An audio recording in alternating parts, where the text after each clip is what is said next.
MLC మాకు అవసరం లేదు, కేవలం పట్టభద్రుల గురించి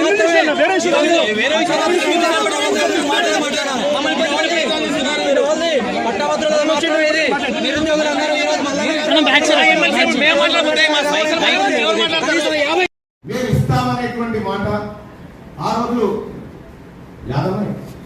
రోజు అన్ని పార్టీలు అసెంబ్లీలో ముక్త కంఠంతో ఏకగ్రీవంగా అటు కాంగ్రెస్ పార్టీ మేము తెస్తున్నామని, మేము మద్దతు ఇస్తున్నామని చెప్పి భారతీయ జనతా పార్టీ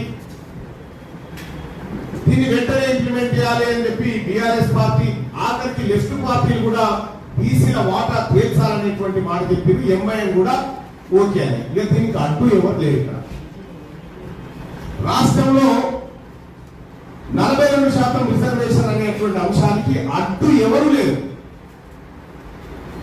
కానీ ఎందుకు ఆగిపోతుంది, ఎందుకు ముందుకు పోవడం లేదు? ఇక్కడ Congress party, BRS party, Bharatiya Janata party ఈ మూడు పార్టీలు ఆడుతున్నటువంటి ఒక నయా నాటకాన్ని ఇవాళ మీ ముందుకు తీసుకొస్తా ఉన్నాం. సర్పంచ్ ఎన్నికలలో, ఎంపీటీసీ ఎన్నికలలో బీసీలకు 42% రిజర్వేషన్ తీసుకొస్తామనే మాట చెప్తా ఉంటే ఇక్కడ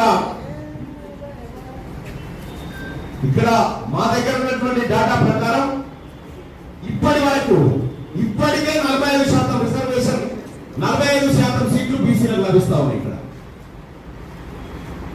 45% సర్పంచులు, 45% ఎంపీటీసీలు బీసీలు ఉన్నాయి.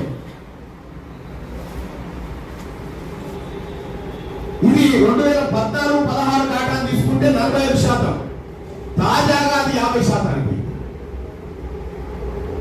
ఆల్రెడీ లోకల్ బాడీ ఎన్నికలలో బీసీలకు దక్కుతుంది దాదాపు 50% వాటా.